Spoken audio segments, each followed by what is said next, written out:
Welcome to the Marshall News in View show. My name is Elaine Conyers, and I have a very special group of Marshall High School students here right now, and their instructor, John DeCramer.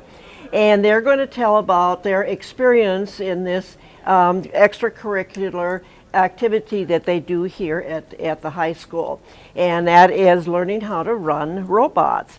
Now, I was introduced to this guy, and he kind of started chasing me, and I didn't really know what to do. But anyway, well, this group is called the Tiger Bots. Is that right? The That's Tiger right. Bots, and they're a very special group because they were just at state competition, and they placed 16th in our regional. 16th in the what? So it's just wonderful, and we just wanted you viewers out there to see all of these wonderful things that Marshall High School offers. And with that, I'm going to turn it over to John, who will ask the students to do something with this robot. But first of all, I do want to introduce the students themselves. So I'll start over here. Hello, my name is Chichi Wakaba. I'm a senior in the second year of robotics, and here's a robot. Here you go.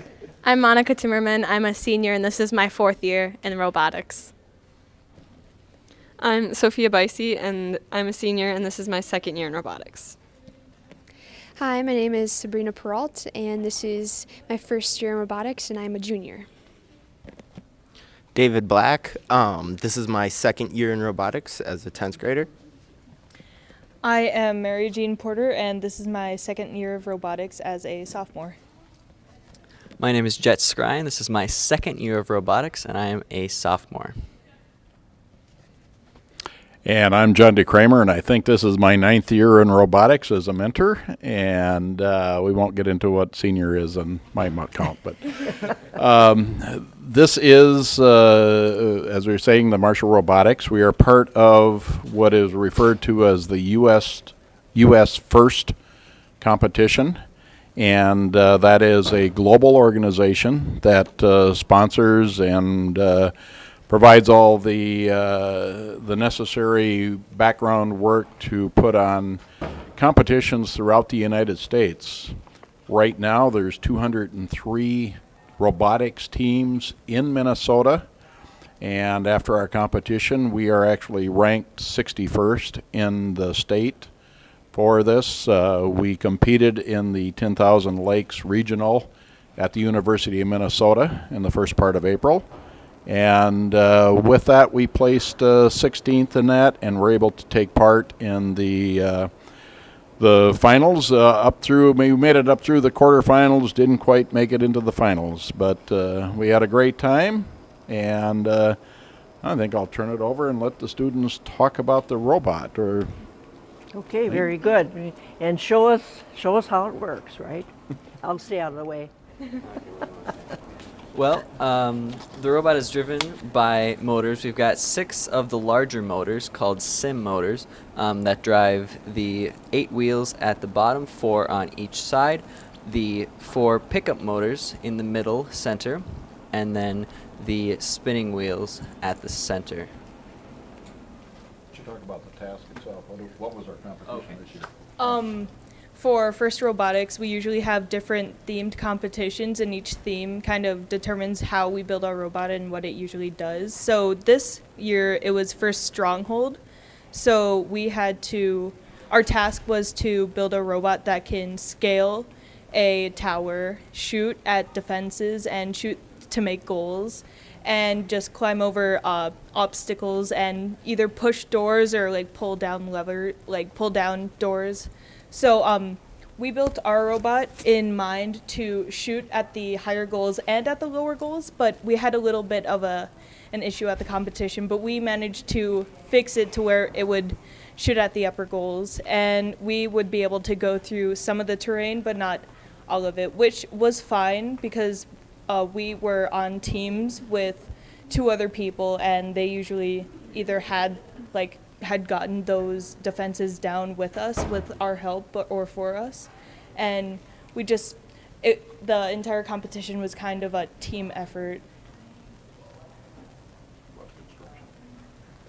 As far as construction goes, we use some pretty interesting techniques and materials.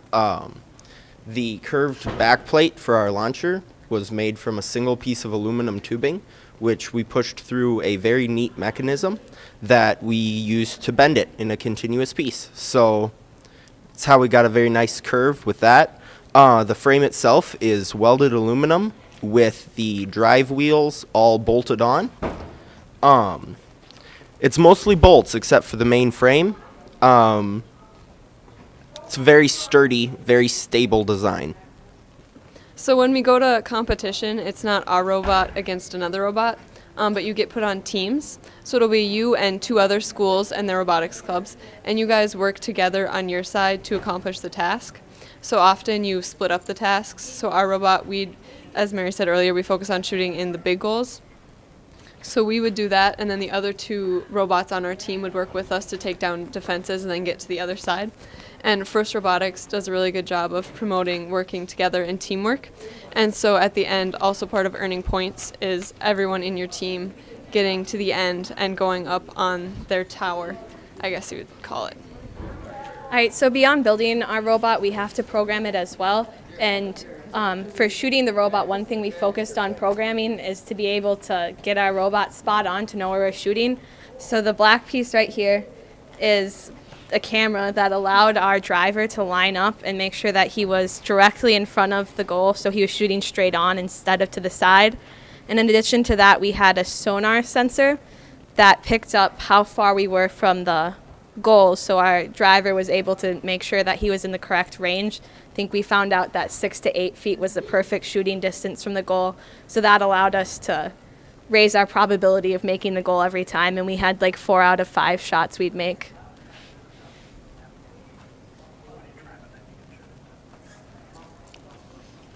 So building a robot comes with teamwork. So this year we tried something new. We divided ourselves into different teams. We had a team that worked on engineering, so building the robot, and then we had a team that did designing of like t-shirts and a flag, and then we also had another team that focused on programming.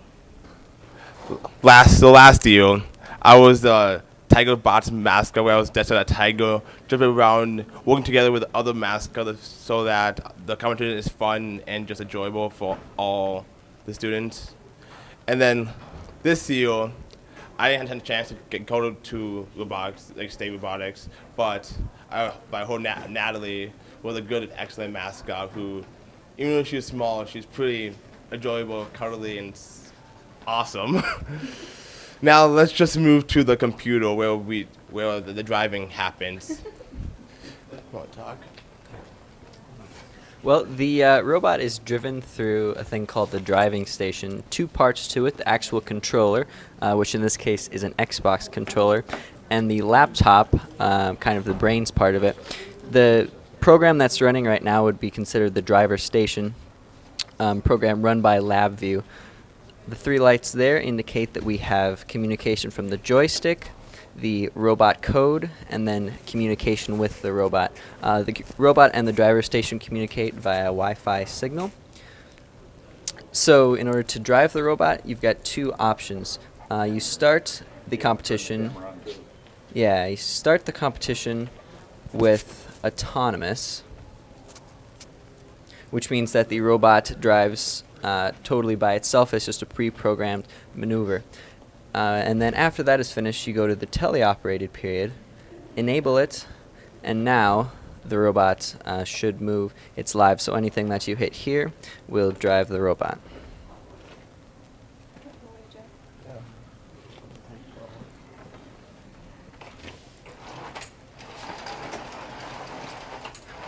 You want to give it some room. Take a run down the hall again. something about shooting. I'll catch it. Do you want to pick up the ball too? Yeah. Should we take the ball out quick? And then Yeah, so take the ball quick.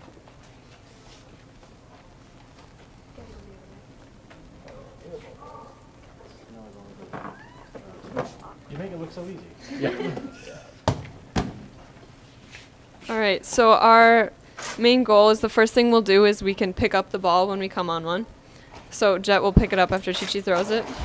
And there's wheels inside that roll the ball on up into the robot.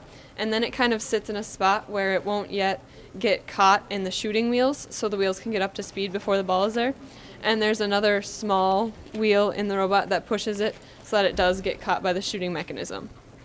So now you can see what it looks like when we shoot the ball out of the robot.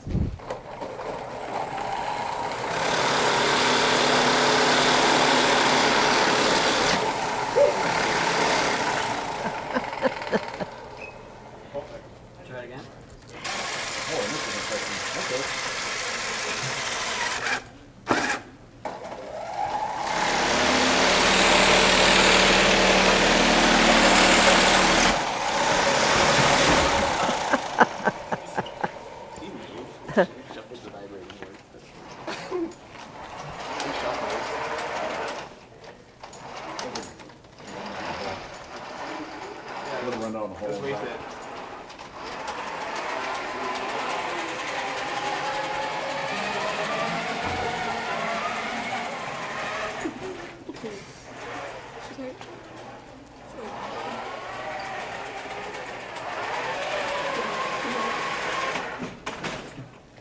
And then I will mention here, if you look on the sides, there's 3 wheels on one side and you only see 2 on the other. In our final round of competition, we did end up breaking one of the wheels on the side, and we didn't have enough time between rounds to completely replace the wheel, so I ended up just cutting off the outside. So the robot is a little more unstable now than it was before, but yeah.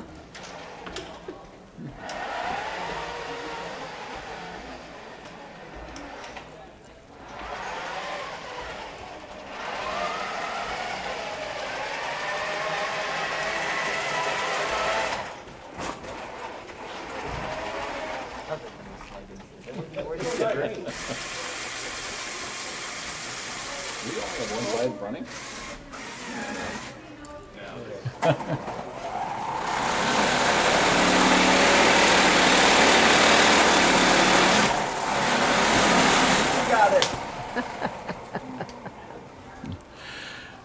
I guess a number of the things we want to stress with the whole robotics program is really the use that the students get of really working with all the STEM type of education system. That's the science, technology, engineering, and math. We had a lot of math to figure out and getting the trajectory of the ball figured out, the radius of the shooting mechanism, the speed of the mechanism, as well as doing the engineering, the design work, the CAD, and the programming. And we get involved with all different types of aspects of the STEM environment. One of the things that this really is for is to involve the students in getting an experience of careers that can be right here locally in Marshall that involve projects of this nature, maybe design work, involvement of construction, of maybe mechanical or electronic, and usually a combination of different environments coming together.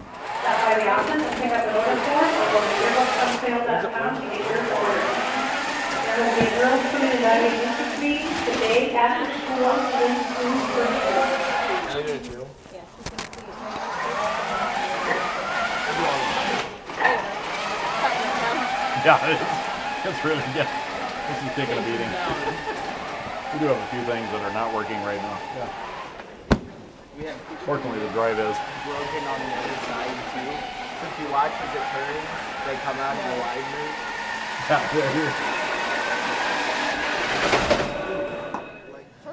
All right, our next quarterfinal match. We have Alliance number 2, Alliance number 7.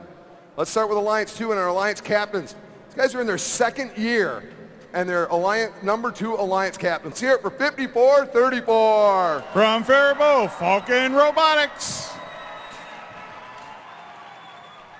The team that is wearing their bow ties a lot longer than I did, 31-97. Cedarburg, Wisconsin, Hex Hounds. And coming out of the on-deck circle, backup team, now part of the number 2 alliance, 25-15. From Marshall, it's Tiger Bots.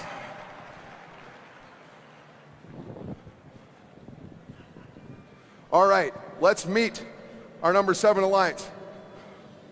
Digging in the dirt, right? 45-49. From South St. Paul, it's Iron Bulls. They are joined with 28-55. From St. Paul, Minnesota, Beastbot. And a tip of the hat to 32-44. From St. Cloud, Minnesota, Granite City Gearheads.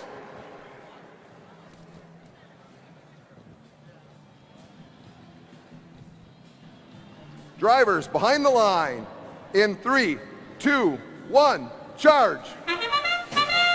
And charge they do right over the defenses to get them weakened in ones. 32-44, looks like they take a shot. Oh, and we got a high goal for the Red Alliance, Falcon Robotics. And Red takes a 32-22 lead after the autonomous.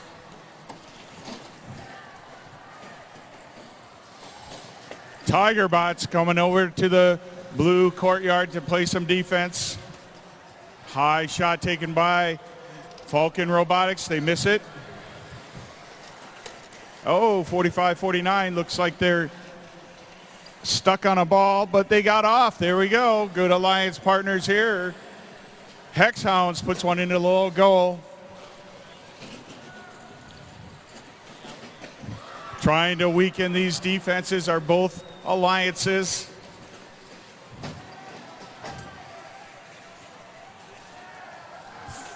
Good defense being played by Tiger Bots onto the courtyard.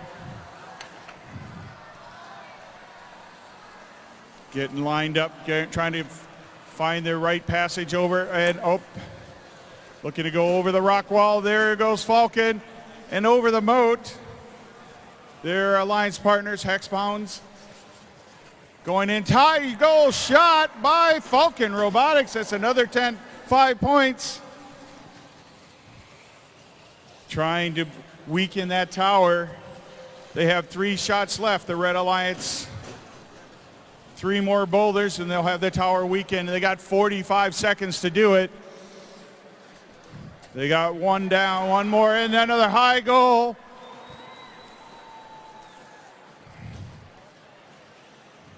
Blue Alliance trying to get lined up, pick up the balls there.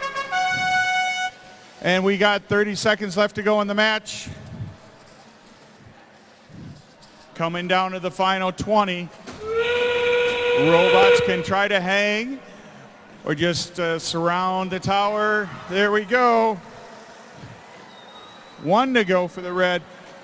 Blue Alliance 32-44 trying to hang on it. 5 seconds. 4, 3, 2, 1. Red Alliance successfully surrounds the tower, challenging it. 5 points for each of those robots.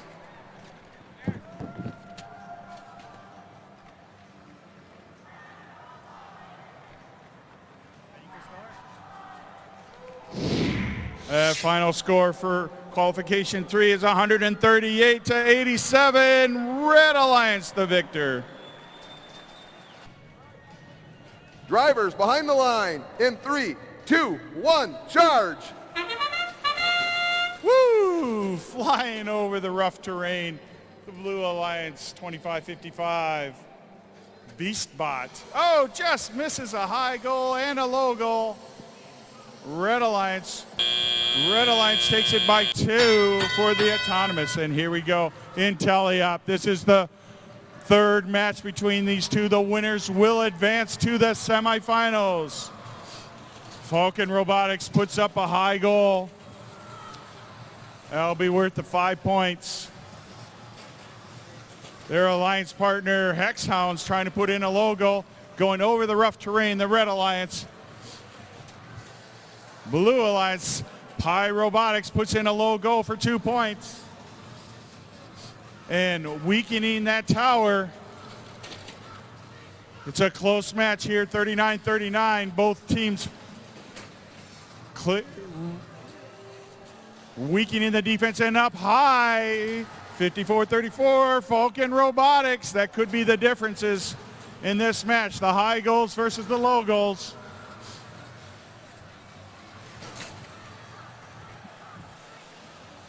And Hexhounds, they're going in for a low goal shot. On the blue side, we got 42, Pi Robotics turning in a low goal shot. Blue Alliance right now has a slight lead with 60 seconds to go in the match. Blue Alliance has breached their defenses. Red Alliance is still working on theirs. Red Alliance has now breached theirs for 20 points. We have 45 seconds left to go in the match. It's tied up again at 88-88 with 35 seconds to go. Red Alliance scores high for 5 points. Blue Alliance looking to score low for 2 points. Defense being played over there. We're coming down to the last 20 seconds. Each one of the robots is going to challenge. Red Alliance has got 15 points with that challenge. Blue Alliance is trying to get all their robots back into the challenge. They got 10 seconds to go. 10 seconds to go. Gear, oh, they get loose. 4 seconds. 3, 2, can they get on? Done. Oh, no.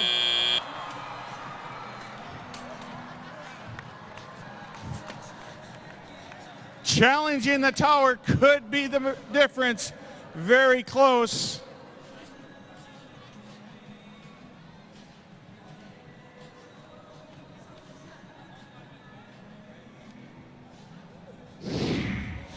The winner of the match will advance to semifinals. It's the Red Alliance, 113-105.